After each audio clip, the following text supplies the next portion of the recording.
વડોદરા મહાનગરપાલિકાની ચૂંટણી પહેલા રાજકીય ગરમાવો હવે ચરમસીમાએ પહોંચ્યો છે। બેટલ ઓફ બેલેટની શરૂઆત હવે સત્તાવાર રીતે થઈ ગઈ છે।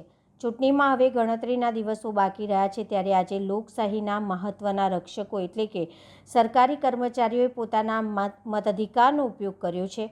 વડોદરામાં આજે ચૂંટણી કામગીરીમાં જોડાયેલા સરકારી કર્મચારીઓ માટે ખાસ બેલેટ મતદાન યોજાયું હતું। પોલીસ વિભાગથી લઈને વહીવટી તંત્રના તમામ કર્મચારીઓએ ફરજ સાથે પોતાની નાગરિક જવાબદારી પણ નિભાવી। મતદાન કેન્દ્ર ઉપર કર્મચારીઓમાં ભારે ઉત્સાહ જોવા મળ્યો હતો। લાંબી લાઈનોમાં ઊભા રહી કર્મચારીઓએ મતદાન કરીને લોકશાહી પ્રત્યેની પ્રતિબદ્ધતા દર્શાવી। હવે નજર છે સામાન્ય મતદારો પર, કારણ કે આગામી દિવસોમાં શહેરનો રાજકીય માહોલ વધુ ગરમાશે અને મતદારોનો જંગ વધુ રસપ્રદ બનશે।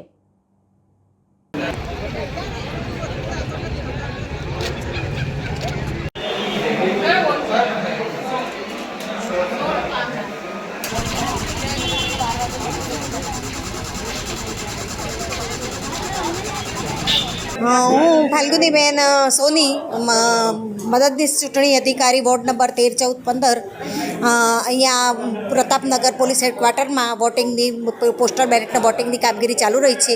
તેમાં પોલીસ હેડક્વાર્ટરના અધિકારીઓ, કર્મચારીઓ, હોમગાર્ડ સહિતના તમામ કર્મચારી અધિકારીઓનું વોટિંગની કામગીરી ચાલી રહી છે।